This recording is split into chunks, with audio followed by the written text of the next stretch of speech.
Selling companies, two very different companies sold in two very different ways. We sold our first company, being Fingerprint, for a couple of reasons.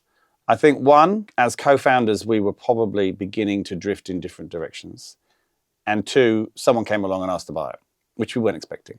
And that was a listed business, which is a huge surprise. I was very young, and I was a bit bedazzled by the whole, oh, someone wants to buy my company. Oh, it's a big listed company. This is the best thing ever.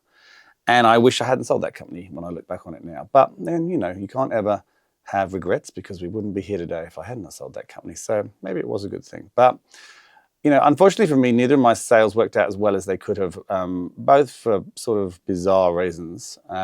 The experience of selling this one was really challenging for me. It was my first business. We've been going 6 years, I think, maybe 5.5 years.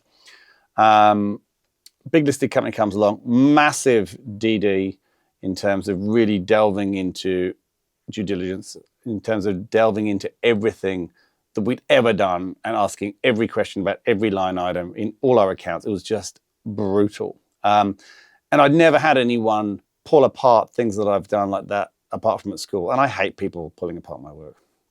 So I found that very, very challenging, massively distracting. The business performance went through the floor for a couple of months until I sort of got a hold of myself and pulled it back up. It probably took 6 months, which maybe 7 months. And got what we thought was a great deal, really long earn out, 3 years, which gave us a much, much higher multiple than we would have normally got for a services company, which was great. And that was hard. Spent a fortune on lawyers, which I was not prepared for. I did not know what concept of how much this was. And I was really young. I was very, very naive. At the time, I thought I was enjoying the process. Looking back, I definitely wasn't. But I don't believe our lawyers negotiated very well for us. I think they left us open to a number of things that we discovered later. So again, my advice, and I've been caught out a few times in my early years on this, is that as much as you employ professionals, and I won't name the law firm, but it's one everyone knows, and as much as you employ professionals to do these things for you, you need to learn these things yourself. You need to educate yourself, not to the point of the real technicalities, but as to the ways things work, typical deals, great deals, bad deals, all these sorts of things to look out for. Because unfortunately, there's no comeback on a law firm if they don't get you a good deal. It's on you. And if you haven't really done anything to learn about it, it really is on you. So anyway, went into this long earn out, had to go and work in a corporate again, hated it, had forgotten all what it was like. And it was a 3-year earn out. Unfortunately for us, 6 months in, the GFC crisis hit. We were big into banking recruitment, so that was awesome. And because we back-ended the deal a lot to get a really, really high multiple, it kind of wiped out the really, really big payments. So kind of walked away completely disheartened, felt like a failure. I found it really, really hard because I'd built this business. It's the first time I'd ever built a business. I was typical cocky. I was sure it was going to work, and it had to that point.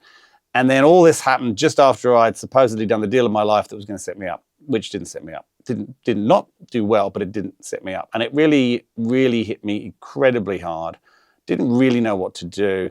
Managed to negotiate my way out of the last year I was supposed to stay because I was just so unhappy. Had forgotten that I was going to suddenly have to do what other people decided with my company, not what I decided, as much as it was a debate. Ultimately, it was their decision. They made a lot of decisions I didn't like.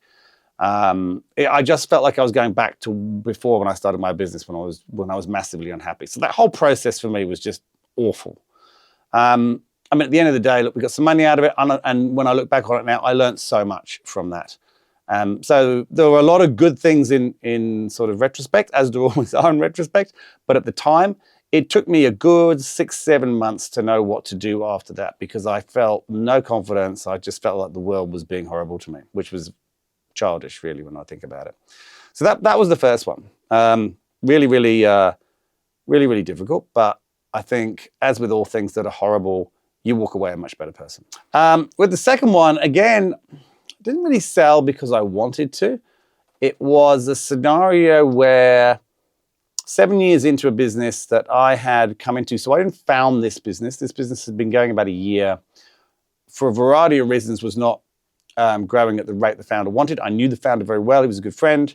And I decided to come in as co-founder. And I bought my way into the business. I bought half of the business off that individual, 50-50. And away we went and had great success. Really, really good success, far more than the first business actually. So that was good because that had sort of rebounded my confidence. And I think to some degree, the fact that I was able to buy into a business that had even been going a few months was probably easier for me than starting another one from scratch. I'm not sure why, I just felt more comfortable doing that. And my confidence came back super quick. And that business, oh my gosh, I mean, in terms of the scale, we would have taken it from, I can't remember the figures, but it would have been, you know, mil, 2 mil to sort of turnover of nearly 50. So it was great. As I mentioned in other videos, co-founders are a tricky business, and that individual and myself, very different in so many ways, which was a huge strength. The yin and the yang was something he used to say a lot, and it was very true. As it became really successful, that became a real problem. And our personalities really clashed. And I think this is a great example of what it's like in a marriage, because I've known this person probably 30 odd years. So, you know, it's a very long-term relationship. It became untenable.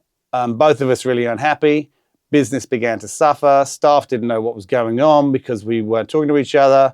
I wasn't coming in the office anymore because I didn't want to see him, or he wasn't coming in when I was there. It was awful. So we had a clause in there about how to resolve a situation like this in our shareholders agreement. Unfortunately, about 2-3 years prior, we'd got in a professional CEO to help us scale that business. And that was okay. You know, that worked to a degree. That gentleman ended up moving off and doing his own business.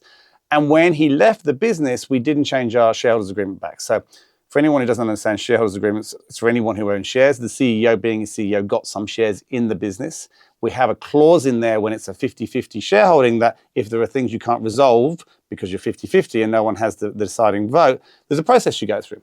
Now, when you add a third shareholder and there isn't a 50-50, you don't need that. So they take that clause out. However, when the third person left and we bought the shares back, we didn't add it back in, just oversight. And so we had no way of resolving our issues. In the end, I decided to sell to him because I felt that he had founded the business and I had come in a year later. I really didn't want to. I really wanted to buy the other half of that business. I really liked that business a lot. I felt there was a lot of me in that business. And that was a horrible experience. I guess a bit like a divorce. Two people who've got on so well. They say that if you have the capacity to get on with someone really well, you have the capacity to really hate someone, apparently. And that's what happens in divorces and I think that's what happened in this case. I don't speak to him anymore. He doesn't speak to me, which is the same. We were extremely close for 30 odd years. The sale got messy. Again, I don't think either of us walked away happy. The business is still going and flourishing, which is great. But again, from a financial perspective, it was far more successful than perhaps the first one. But it wasn't a great end. And this is why I'm a sole founder now. But I think from that one, what I learned is, again, don't let the professionals, don't leave them to do the job that you need to do the job, which is really overseeing everything and making sure they do everything right, i.e. that shareholders agreement. And I think if we'd planned and talked more about what was going to happen as success came our way. And the funny thing with success is it sort of builds and builds and builds and builds, and then it suddenly just takes off and you're not necessarily prepared for it. If we had planned for that, if perhaps we had a business coach, if perhaps someone had given us some wisdom, then we might have got through that period, but it just got unfortunately nasty. So yeah, so I guess I'm a great person to talk to you about selling businesses. You know, I have had 2 exits, arguably successful to some degree or arguably unsuccessful, learned huge amounts for them. But yeah, interesting lessons from 2 very different experiences. So I think a lot of people have always said to me that when you are building a business, you should have a view on what your exit is or what you're trying to achieve. You know, do you want to do a trade sale? Do you want to list the business? Do you want to run it until you're old and then give it to a family member, a succession planning or whatever it is? I didn't really have very clear ideas on either of my exits, and to some degree, my exits were not planned at all. They were opportunistic or forced upon us as founders.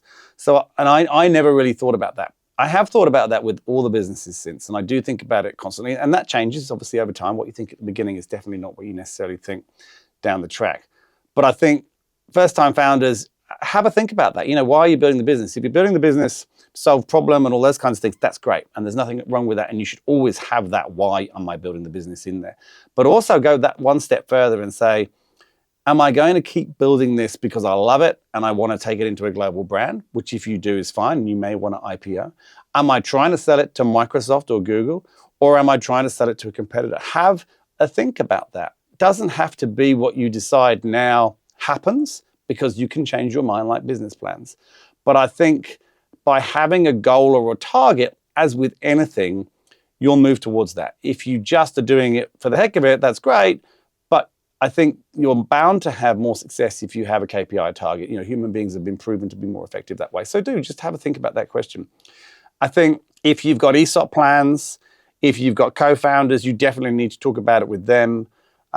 Your employee share option plan, your ESOP plan should definitely have thought process in as to how that's actually going to happen. You know, are your staff going to generate tax problems? Are they got the rights that make them sell when you want to sell? Do they have a say in it? Do they not have a say? There's a zillion questions, right?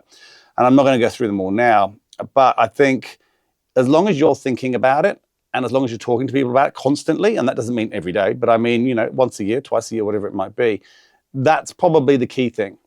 The last thing, I think that the biggest thing for me, and this isn't just around selling a business, this is around everything. And this is something I have just made this mistake I've made too many times, and not now, is believing that these professional organizations, whether they be accountants or whether they be lawyers or whether they be marketing company or whoever else you're outsourcing your businesses to, they are very good at what they do, but they are not business owners. Not most of them. Some are, but not most of them. Don't make the mistake that they think like you. They don't. They are there to assist you, but you need to give yourself a slightly higher than basic education in anything that you are doing. You need to understand the opportunities that are there. Outsourced companies and specialists are there to help you execute them in the right way. They are not there to tell you what to do. They are not there to come up with the genius ideas. They are not there to think of new ways for you to exploit scenarios or take up opportunities.